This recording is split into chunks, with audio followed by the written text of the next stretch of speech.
صباح الخير، ازيكم؟ عاملين ايه؟ يا رب تكونوا كويسين وبخير. وحشتوني جدا جدا جدا من الفيديو اللي فات. اخيرا الحمد لله ربنا كرمنا وخدنا الاجازه، عشان بصراحه الاجازه دي كنت مستنياها من بدري جدا عشان ارجع انزل فيديوهات تاني زي زمان. لان الفتره اللي فاتت دي زي ما انتم عارفين انا قطعت فتره طويله قوي ومبقتش بنزل فيديوهات، والحقيقه ما كانش عندي اي محتوى انزله عشان كده ما كنتش بنزل، والامتحانات بقى وكده. فالحمد لله خدت الاجازه ولقيت لكم محتوى، الا وهو ازاي نطور من نفسنا في الاجازه. يا جماعه مش عارفه اجيبها لكم ازاي، بس بجد انا حاسه ان انا الاجازه دي عايزه استغلها وما تضيعش مني زي ما كل اجازه بتضيع. انا تقريبا لما اجي ابص للاجازات اللي فاتت قبل كده والاجازات اللي قعدت اقول هطور من نفسي واتعلم مش عارفه لغه جديده والكلام ده، وانتوا عارفين انا كنت بنزل الفيديوهات دي كلها، في الاخر اجازه بتخلص وما بكونش طلعت باي حاجه وما كنتش اتعلمت اي حاجه ولا استفدت اي حاجه، والاجازه كده طارت هباء من غير ما اعرف بجد هي راحت فين ولا انا قضيتها ازاي. قررت ان انا اتابع فيديوهات من على النت، كل يوم كده اخد فيديو لحد ما اوصل لنتيجه انا عايزاها. وبالمره استغل الاجازه في حاجه مفيده وحاجه انا حباها يعني، وهتفيدني كتير قوي بعد كده. وده اعتقد كان بسبب ان انا الفتره اللي فاتت دي ما كنتش لسه اكتشفت ايه الحاجات اللي انا عايزه اطور من نفسي فيها، او ايه المجال اللي انا حابه اتعلم عنه حاجات واعرف عنه حاجات اكتر، او ايه الحاجات اللي ناقصه فيا اللي المفروض ان انا اشتغل على نفسي فيها اكتر واكتر. ولكن اعتقد الاجازه دي انا عرفت شويه، بالذات بعد ما دخلت المدرسه اللي انا فيها دلوقتي. حسيت ان انا بدات اكتشف الحاجه اللي انا مايله ليها اكتر، او ايه المجال اللي انا حباه اكتر. وخصوصا ان علشان اوصل للحاجه اللي انا نفسي فيها او احقق الحاجه اللي انا عايزاها في المجال ده، الموضوع يعني مش سهل خالص وعليه تنافس كبير قوي. فمحتاج صبر وسعي كتير جدا. هو عامه في اي مجال عشان تحقق اللي انت عايزه الموضوع مش سهل، الموضوع محتاج صبر ومحتاج اجتهاد كتير جدا. وعايزه اقول لكم ان دي حاجه كويسه جدا، ان انا ابقى حاطه في دماغي من قبل ما ادخل المجال اللي انا عايزه ادخله ان انا هلاقي مشاكل وصعوبات كتيره، علشان لما تواجهني بعد كده ما بقاش مستغربه او اللي هو ايه ده احنا ما اتفقناش على كده.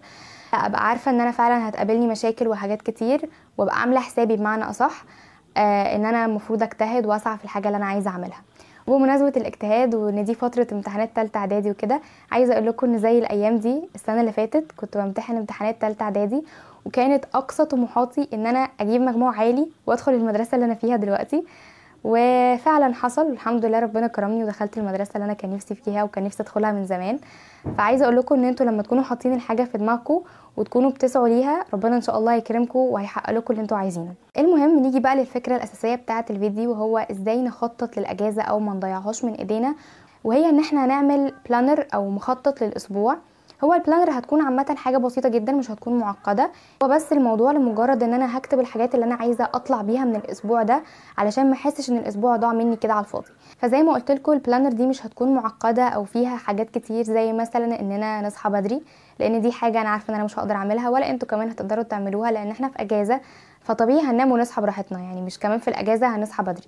فهي الفكره مش في اننا نصحى بدري، هي الفكره كلها في اننا ازاي نستغل الوقت اللي باقي من اليوم صح ويكون لصالحنا. واكيد كده كده مش هنكدب على بعض، لازم يكون في جزء من اليوم كده يضيع من غير ما نعرف هو ضاع ليه وامتى. احنا برضو ستيل في اجازه زي ما قلت لكم، وهفضل افكركم احنا في اجازه، فلازم يكون في جزء من الصياعه كده. المهم احنا هنقسم البلانر بتاعتنا لست او 7 حاجات.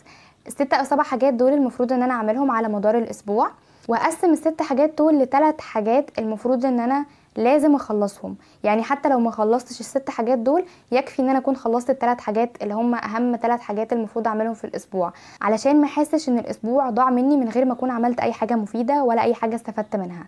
وال3 حاجات دول ممكن يكونوا عن اهتمامات مختلفه، زي مثلا ان انا اتعلم طبخه جديده او اكله جديده، اسمع مثلا حاجات انا كنت محتاجه اعرفها من زمان، حاجات مثلا عن شخصيتي او حاجات مثلا هتفيدني في المجال اللي انا فيه دلوقتي. وبرده ما ننساش الجانب الديني، مهم جدا جدا ان انا مثلا احط ورد في اليوم، او مثلا الاسبوع ده انا محتاجه اخلص مراجعه سوره كذا او حفظ سوره كذا، على حسب بقى احنا ماشيين ازاي في مراجعه القران.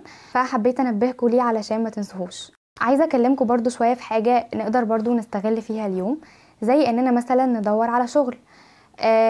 احنا طبعا انا بكلم الفئه اللي هي سن مثلا 16 17 18 سنه، فطبعا احنا مش هنقدر ان احنا ننزل نشتغل شغل جامد قوي ونفحت نفسنا في الشغل لدرجه ان احنا خلاص وكده. انا بتكلم في فكره ان احنا نقدر ندور على شغل مثلا بسيط، مثلا شغل على النت. انا عارفه ان شغل النت كله زي الزفت بصراحه، بس لو دورنا اكيد هنلاقي حاجات كويسه وحاجات تناسب سننا. او ننزل مثلا نشتغل في سوبر ماركت، ننزل نشتغل في مكتبة، او اي حاجة حوالين البيت او حوالين المنطقة اللي احنا فيها ما تكونش حاجة تضرنا. فمفيش مشكله. يعني اولا الشغل مش عيب، ثانيا دي حاجه هتفيدنا كتير قوي، وهتضيف حاجات في شخصيتنا، وكمان هناخد منها فلوس. حتى لو احنا اهلنا مقتدرين ومش مخلينا عايزين اي حاجه والكلام ده كله الحمد لله، بس برضو لازم نخوض التجربه ونكتشف حاجات جديده، والموضوع ده هيساعدنا كتير قوي لما نكبر ونرجع ندور على شغل بقى بره البيت وكده، فاحنا هنكون عندنا الاكسبيرينس دي. فدي حاجه كويسه جدا بدل ما نضيع وقت في حاجات مش هتفيدنا اصلا وهنضيع وقتنا على الفاضي. وبس كده تقريبا انا كده خلصت الفيديو بتاعي النهارده. يا رب تكونوا استفدتوا من الفيديو وطلعتوا منه ولو بحاجه بسيطه، وما تنسوش تكتبوا لي في الكومنتس افكار فيديوهات تانية عايزين تسمعوها الفتره اللي جايه، واشوفكم على خير ان شاء الله في فيديو جديد. والسلام عليكم ورحمه الله وبركاته.